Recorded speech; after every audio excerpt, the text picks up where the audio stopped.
오늘 본문은 미가서입니다. 한마디로 선지자 미가는 급변하는 주변 정세 속에서 남유다의 멸망이 가까웠음을 알고 회개를 촉구하면서 동시에 하나님의 마음을 이스라엘 백성들에게 전달하고 있습니다. 특별히 선지자 미가는 민족의 상황이 얼마나 위급하고 안타까운지 몸을 벌거벗기까지 하면서 하나님 마음을 전달하려고 했습니다. 한번 배경이 될 수 있는 미가서 1장 8절을 보겠습니다. 이러므로 내가 애통하며 애곡하고 벌거벗은 몸으로 행하며 들깨같이 애곡하고 타조같이 애통하리니. 선지자가 민족의 위기 앞에, 교회의 위기 앞에, 가정의 위기 앞에서 무슨 폼을 잡고 무슨 양반짓을 하겠습니까? 그는 옷에 걸친 옷을 다 벗어버리고 발가벗은 몸으로 타조처럼 울며 들깨처럼 뛰어다니면서 울부짖습니다. 결국 하나님의 안타까운 심정, 자기 백성들이 멸망받게 된 심정들을 보면서 하나님이 가슴 아파하는 장면을 연출하고 있는 겁니다. 즉 앞으로 있을 이스라엘 백성들이 포로가 될 것에 대한 적나라한 상황들, 저들의 모든 것이 다 벗겨지면서 저들이 포로로 잡혀갈 것에 대한 것을 벌거벗은 몸으로 보이면서 북이스라엘의 멸망 가운데 남유다에 미칠, 사마리아 성에서부터 예루살렘까지 미칠 이스라엘 전역의 심판을 보면서 애통하고 애곡하고 있습니다. 그러면서 본문에 와서 3절에 보니까 자기 스스로가 하나님의 입장에 서서 백성들을 이렇게 다그칩니다. 그게 3절입니다. 한마디 말해서 이런 말입니다. 내가 그동안 너한테 뭐 잘못한 게 있느냐? 내가 하나님으로서 너한테 행한 일이 뭔가 문제가 있느냐? 내가 너희를 힘들게 했느냐? 내가 입이 있으면 한번 대답 좀 해봐라, 이렇게 얘기하는 겁니다. 하나님은 오죽했으면, 마음이 아팠으면 자기 백성들을 향해, 특히 선지자 이사야의 입을 통해서 이렇게 얘기합니다. 내가 너한테 뭘 잘못한 게 있느냐? 입이 있으면 한번 나한테 얘기 좀 해봐라, 이렇게 얘기하고 있습니다. 이것은 사실 하나님이 자기 백성인 이스라엘에 대해 몹시 화가 난 상태임을 표현한 것으로, 마치 피고인석에 앉아있는 범죄자 이스라엘 백성들을 향해 하나님이 검사의 입장에서 호통치는 장면을 우리가 연상할 수 있습니다. 너희가 입이 있으면 내게 대답 좀 해봐라, 어디 말 좀 들어보자, 이렇게 말씀하신 겁니다. 왜 그렇게까지 주님의 마음이 아프셨을까요? 그 이유는 이스라엘이 그동안 하나님이 베푸셨던 은혜, 놀라운 하나님의 손길을 잊어버리고 이제는 주변 백성들에게 교만하게 행하고 가난하고 어려운 이웃들을 돌아보지 아니해서 민족이 멸망해 가는 하나님의 공의가 상실된 모습들을 보면서 아팠기 때문에 그렇습니다. 특히 4절 5절에 그 답이 나와 있습니다. 내가 너를 애굽 땅에서 인도해내지 않았느냐? 종노릇하는 너희들을 모세와 아론과 미리암을 보내서 구원해내지 않겠느냐? 그리고 너희 백성들을 향해서 노아방 발락이 참으로 부올의 아들 발람을 통해서 저주하려던 것을 내가 그 저주를 막아서 축복으로 바꾸지 않았느냐? 그러면서 시딤에서부터 길갈, 바로 가나안 땅 이 근처까지 누가 인도했느냐? 내가 너희를 품에 안고 인도해내지 않았느냐? 그걸 왜 잊어버렸느냐? 내가 너에게 행한 것은 공의인데 너희는 불의를 행하느냐? 이렇게 말씀하시는 겁니다. 즉 하나님은 저들을 그동안 인도하셨던 공의로운 하나님의 길을, 그 은혜의 길을 잊어버리고 저들이 멸망의 길로 가고 있는, 이웃을 잊어버린 교만의 길로 가고 있는 것을 책망하시는 내용이고 안타까운 내용입니다. 얼마 후에는 이 남유다는 아수르의 손에 의해서 짓밟히게 될 것입니다. 그런데 여전히 제사장 집단이나 각처의 선자들은 자신들의 이익과 편리를 따라 교묘한 곡학 아세의 모습을 보이면서 오히려 하나님의 신앙을 우상 숭배와 혼합시키고 조장시키는 모습들에 하나님의 심정이 찢어진 것입니다. 그래서 하나님은 선지자를 통해 호통치시며 아파하시는 겁니다. 그렇다면 이후에 하나님의 진노 아래 그리고 하나님의 심판으로 인해서 이스라엘 역사는 끝이 났나요? 한마디로 아니오시다. 이어지는 본문 말씀 속에는 하나님의 진짜 마음이 드러나 있습니다. 선지자 미가를 통해서 그 시대 백성들을 향하신 하나님의 진짜 마음을 보여주십니다. 그게 오늘 본문입니다. 특별히 오늘 본문 중에 2절 보겠습니다. 미가서 6장 6절에 하나님 이렇게 얘기합니다. 내가 너희에게 무엇을 가지고 오라고 했느냐? 천천의 수양이나 만만의 기름을 가지고 와서 화려한 예배를 드리고 예배당을 지어 바치고 네가 11조를 드리고 네가 그 수많은 예배를 드리는 거, 나는 그거 별로 기뻐하지 않는다. 내가 원하는 것은 무엇일까? 8절에 이렇게 얘기합니다. 내가 원하는 것은 오직 너희가 정의를 행하고 인자를 사랑하며 겸손하게 내 하나님과 함께 행하는 것이 아니냐. 하나님의 속마음을 보여주십니다. 어쩌면 코로나 이후에 하나님이 대한민국을 향한, 우리 교회를 향한, 여러분 가정과 우리를 향한 하나님의 속마음이실 거라는 생각이 듭니다. 그렇다면 본문 들어와서 하나님이 미가 선지자를 통해서 보여주신 구체적인 하나님의 속마음은 어디에 있을까요? 하나님이 진짜 유다 백성들에게 바랬던 하나님의 마음은 무엇일까요? 첫 번째 한번 읽어볼까요? 시작. 무엇보다도 먼저 우리가 하나님의 뜻을 따르는 것입니다. 단도직입적으로 말씀드립니다. 여러분 매주일 올 때 11조 내려오지 마십시오. 여러분 식사 봉사만 하러 오지 마십시오. 목회자이기 때문에 그냥 오지 마십시오. 내가 장로이기 때문에, 권사이기 때문에, 집사이기 때문에, 직분 때문에 오지 마십시오. 여러분 단도직입적으로요, 우리 가정을 향한, 나를 향한 이 질병을 통해 말씀하시는, 이 어려움을 통해 말씀하시는 하나님의 뜻을 찾으려고 오십시오. 우리 아버지의 뜻이 어디 있는가를 고민하셔야 됩니다. 이 민족을 향한 아버지의 뜻이 어디 있는가를 말씀을 통해, 찬양을 통해, 예배를 통해서 우리는 찾아야 됩니다. 하나님 그 마음을 원하시는 겁니다. 제가 7, 8년 전에 저희 교회 한나의 회원들과 함께 안면도를 가기 위해서 여행을 하다가 같이 양화진에 있는 외국인 선교사 묘지를 다녀왔습니다. 145기나 되는 묘비의 주인공들은 모두 피 한 방울 조선과 안 섞인 미국 사람들, 영국 사람들, 외국 사람들이었고, 그들은 조종의 박해와 풍토병과 양귀신이라는 오해와 싸우면서 복음을 전하다 순교당했던 외국인 선교사들과 이름 모를 그런 아이들이었습니다. 그곳 묘지 계단을 우리가 숨가쁘게 오르다 보면 저절로 쓰여진 비문들 앞에서 머리가 숙여집니다. 고종의 외교 고문을 지냈던 헐버트 선교사 비문에는 이렇게 쓰여져 있습니다. 나는 웨스트민스터 사원보다도 조선 땅에 묻히고 싶습니다.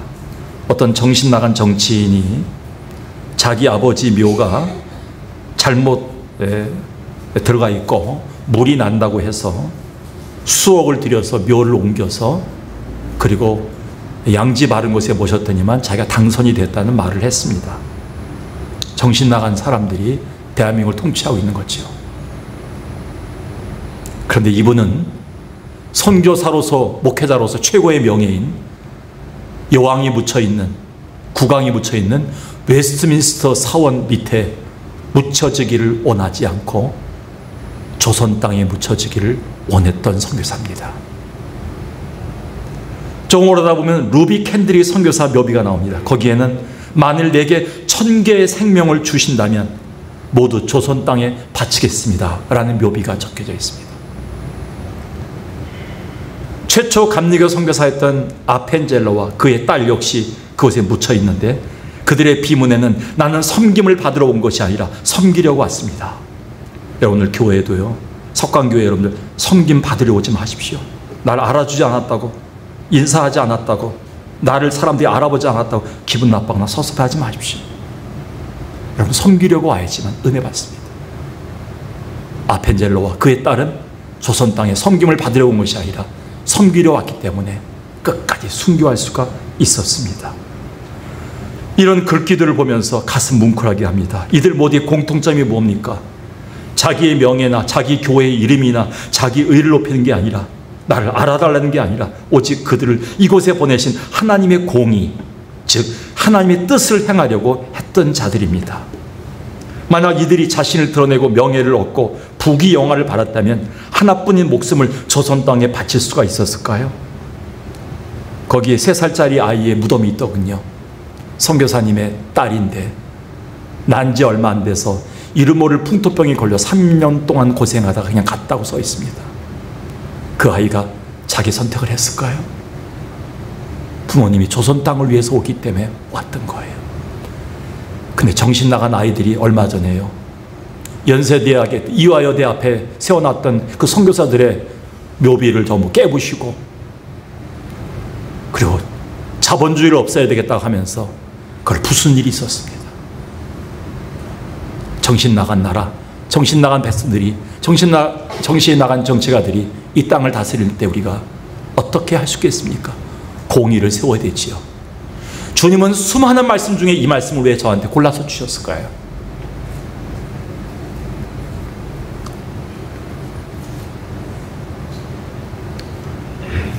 저는 하나님께서 진짜 석강교회 바라시고 여러분이 예배오는 여러분 바라시는 것은 이 시대를 향한 하나님의 뜻이라고 생각합니다.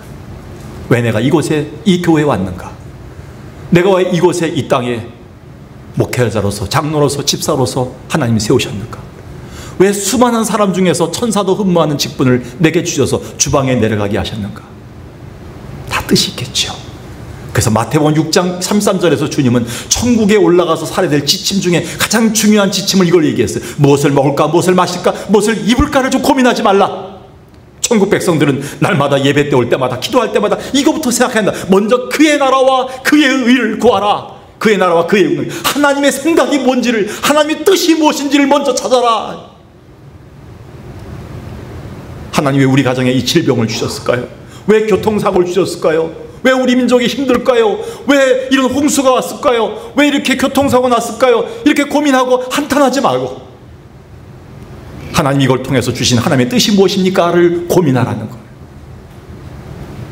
그러면서 산상수훈을 마치는 마태복음 7장에서 주님이 이렇게 얘기합니다. 나더러 주여 주여 부르고 예배하는 자마다 천국에 들어간 것이 아니다.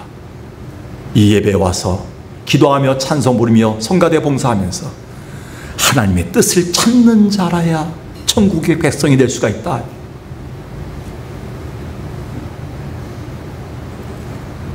하나님이 그 경희대병원에서, 하나님이 고려대병원에서, 서울대병원에서 하나님이 그 여러분을 고통 중에 헤맬 때 여기까지 건져내셔서 오게 하신 이유를 아십니까? 그 뜻을 빨리 찾으셔야 됩니다. 본문에 하나님은 미가 선지자를 통해서 암울한 시대 타락으로 병들고 심판받아야 될 백성들을 향해서 주님은 패역한 백성들의 지금이 바로 너희가 하나님의 뜻을 행할 때다 이렇게 라고 말씀하십니다. 그게 6절입니다. 다시 한번 보겠습니다. 사람아, 여호와께서 내게 구하시는 것은 오직 정의를 행하며. 여기서 정의란 좀 전에도 말씀드렸지, 하나님이 그렇게도 백성들에게 원하시는 하나님의 뜻을 얘기합니다. 그 뜻은 뭡니까? 나보다 가난하고 죽어가고 하나님 없이 죽어가는 저 백성들을 향한 책임 있는 삶과 연결되어 있습니다. 그게 하나님의 공의입니다. 제가 옛날에 이걸 잘못 생각했고요. 대학교 때 화염병을 들고 파출소를 달려갔어요. 던지려고. 파쇼 물러가라고. 다 끌어내리라고. 한때 저도 잘못된 사상에 빠졌던 사람입니다. 하나님의 공의란 하나님이 나를 향한, 이 땅을 향한 하나님의 뜻이며 그 뜻을 책임 있는 삶으로 연결되는 삶 자체가 공의입니다. 그게 정의입니다.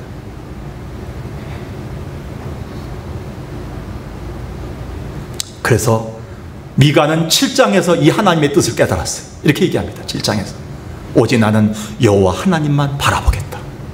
하나님의 뜻만 찾겠다. 그때 하나님은 내 기도를 들으실 것이다. 그러면서 9절에 이렇게 얘기합니다. 내가 여호와께 범죄한 것을 깨달았다.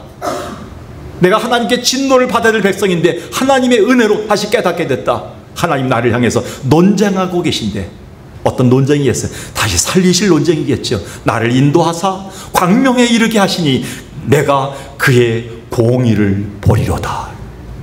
이제서 하나님의 뜻을 알게 된 거예요. 그 공의는 뭡니까? 이웃을 향한 책임 있는 삶을 발견하게 됐다는 거예요. 이들이 회개함으로 주께 돌아올 때 이 시대를 향한 하나님의 뜻을 깨달았다는 것을 강조하는 내용입니다. 로마서 12장 1, 2절에서 바울은 그래서 이렇게 얘기합니다. 구원받은 백성, 하나님께 돌아온 백성들이 가장 먼저 행할 것이 무엇인가? 하나님의 선하시고 기뻐하는 뜻을 찾아야 된다. 그게 바로 거룩한 예배다. 그렇게 하면서 2절에 이렇게 얘기합니다. 이 세대를 본받지 말고 마음을 새롭게 함으로 나의 선하고 기뻐하시고 온전하신 뜻이 무엇인지를 분별하도록 하라. 오늘도 여러분을 향하신 하나님의 가장 선하고 가장 기뻐하시고 가장 온전하신 뜻이 무엇인지를 고민하고 우리는 돌아가야 됩니다. 하나님 말씀 왜 주셨나요? 하나님 왜 이런 상황을 내게 허락하셨나요? 하나님의 의와 하나님의 뜻을 찾게 하옵소서. 그게 하나님의 공의를 찾는 길입니다. 지금 하나님은 이 시대를 향한 우리에게도 하나님의 같은 심정으로 주의 종을 통해 말씀하고 계십니다.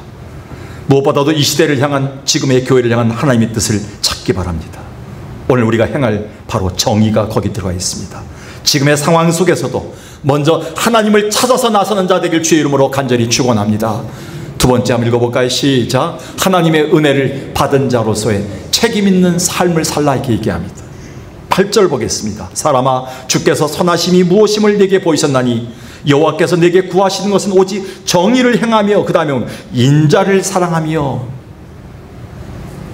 무슨 뜻입니까? 원래 인자를 사랑하는 말은, 인자는 예수 그리스도를 얘기합니다. 그리고 다니엘서에서도 나타나신 예수 그리스도를 얘기합니다. 그러나 여기에서 나타나는 인자는 뭡니까? 사람을 사랑하고 자비를 베푸는 삶을 살라는 얘기입니다.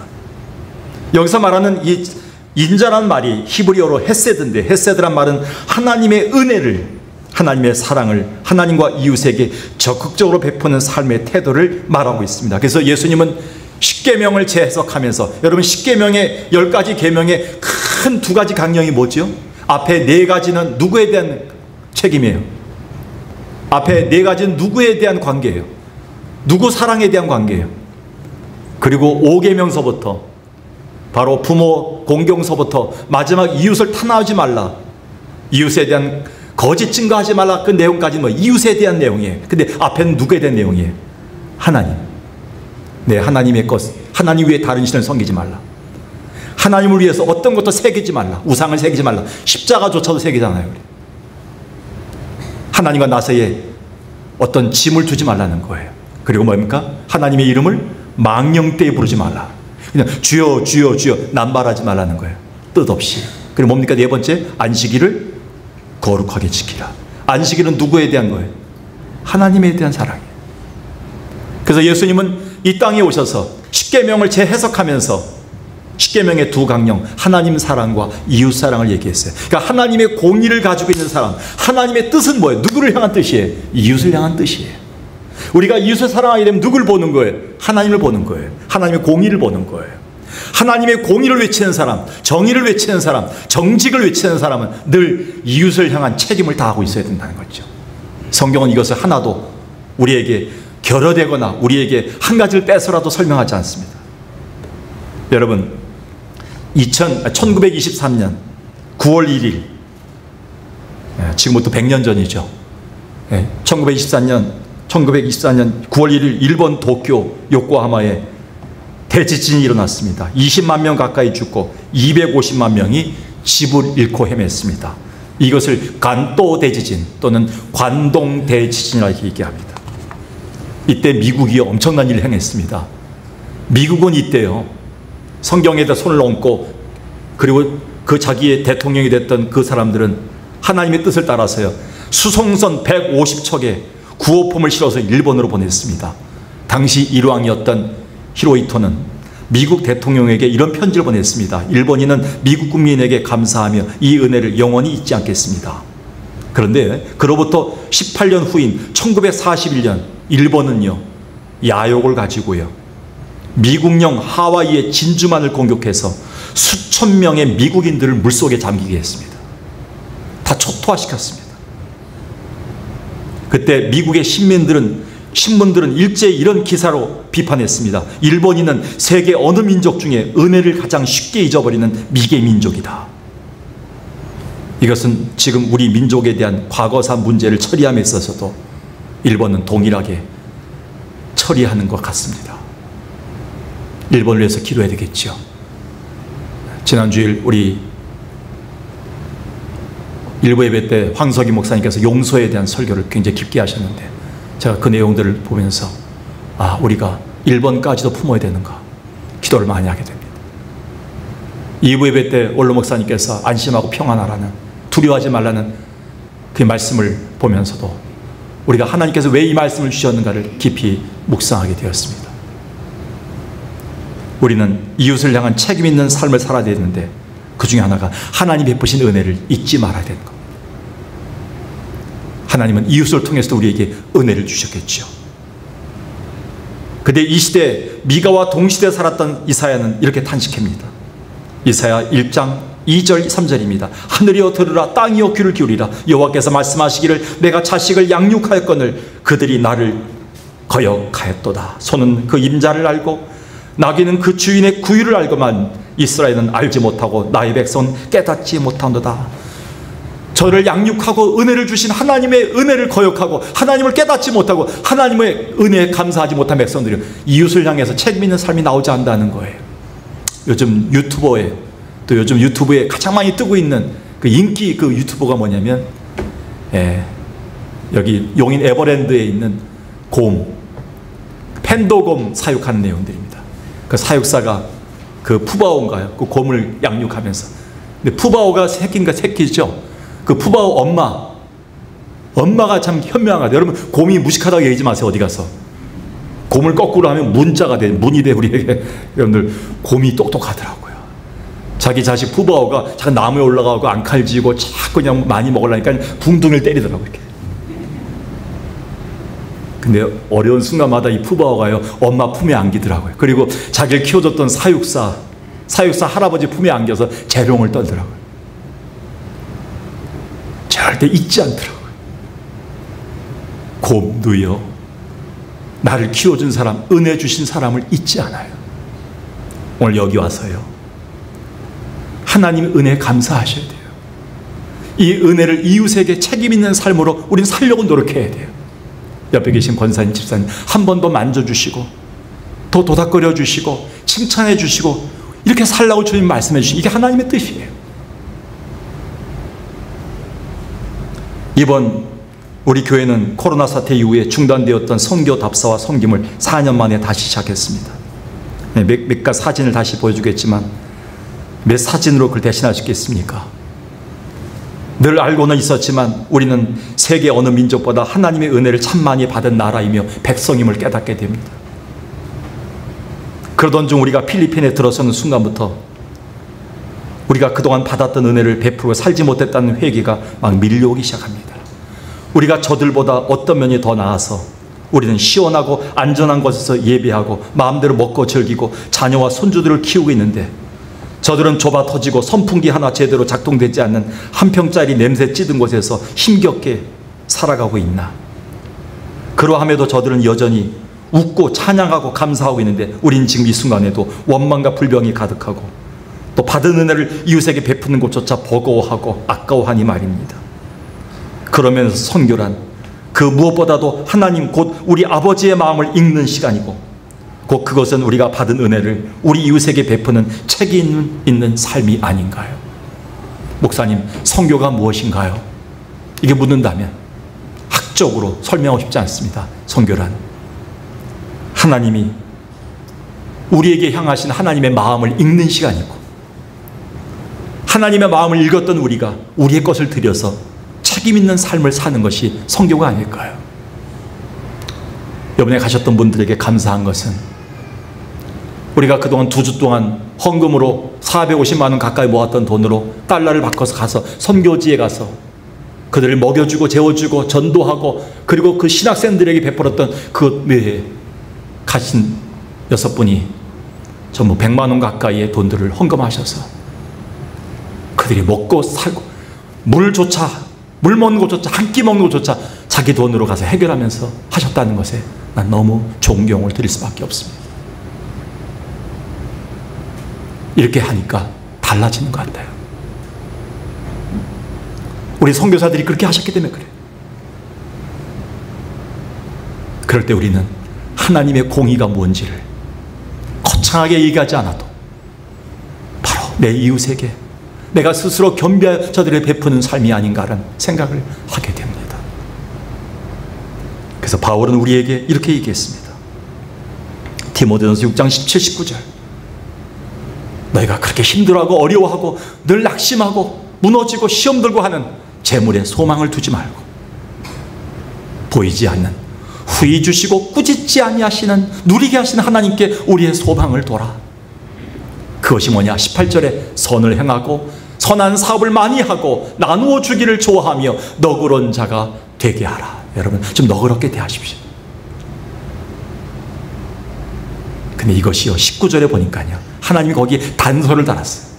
기가 막힌 단서를 달았어요. 이것이 너희 손자들에게 네가 죽은 다음에도 자녀들에게 엄청난 것들을 내가 헤아려서 줄 것들이다.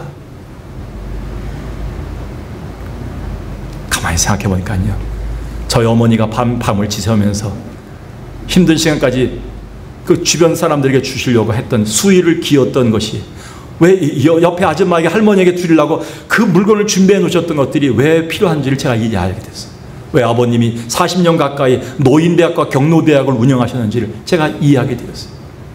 저는 잘 살고 겉으로 볼 땐 물질의 풍요는 없지만 제가 풍요한 하나님의 말씀을 전하는 목회자로서 이런 생활을 하게끔 하기 위해서 우리 부모님이 저에게 장래에 넉넉한 것을 축적해 놓고 하신 것 같아요.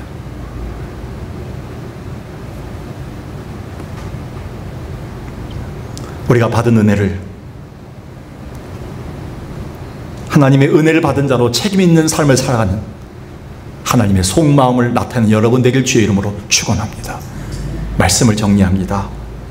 제가 세 가지를 말씀드렸는데요. 오늘 한번 세 번째 한번 읽어볼까요? 시작. 하나님과 함께하는 자로서의 겸손한 삶입니다. 6장 8절을 보십시오. 여기 보니까 마지막에 겸손하게 내 하나님과 행하는 것이라. 전 이 말씀을 계속 생각해 봤어요. 왜 겸손이 나오면서 하나님과 행하는 것이 아니냐 이렇게 했네요. 이스라엘 백성들이 하나님께 감사하고 하나님께 행함으로 하나님께 집중하지 않음으로 저들은 교만해졌다는 거예요. 우리가 하나님께 집중하지 않으면요 누구에게 집중하게 될까요? 자꾸 나에게 집중하게 돼요. 나를 바라봐달라고 얘기해요. 나에게 집중해달라고 얘기해요. 나를 좀 생각해달라고 얘기합니다. 근데 하나님을 바라보는 시간이 되면요 우리는 겸손해져요. 이스라엘 백성들이 그랬던 것 같아요.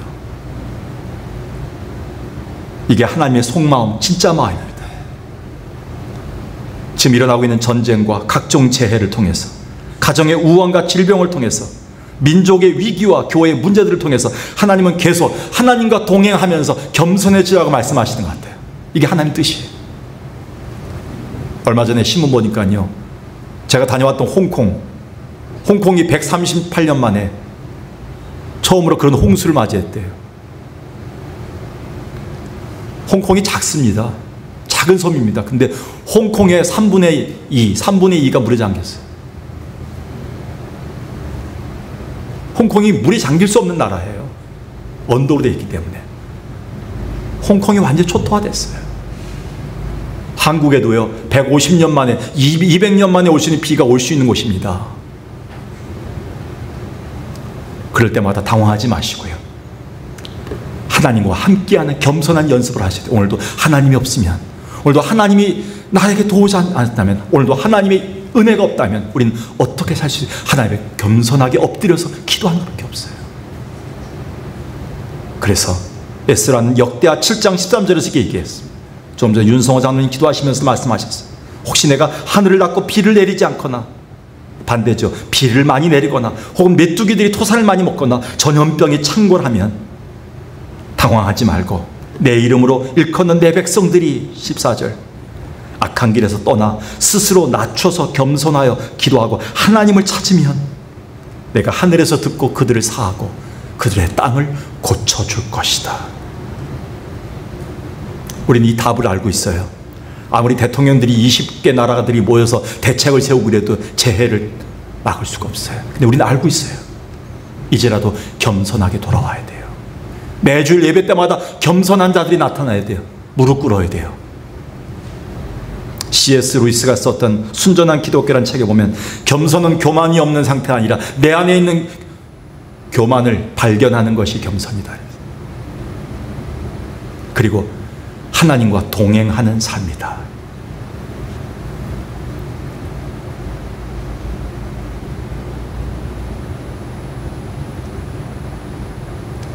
그렇게도 굴곡에 많은 세월을 살면서 산전수전 다 겪은 다윗이 끝내 겸손하고 마지막 죽기 전에 내 마음이 교만하지 않냐고 오만하지 않냐고 어머니의 품에 있는 젖대 나이와 같이 고요합니다라고 고백했던 이유를 이제 알겠습니다.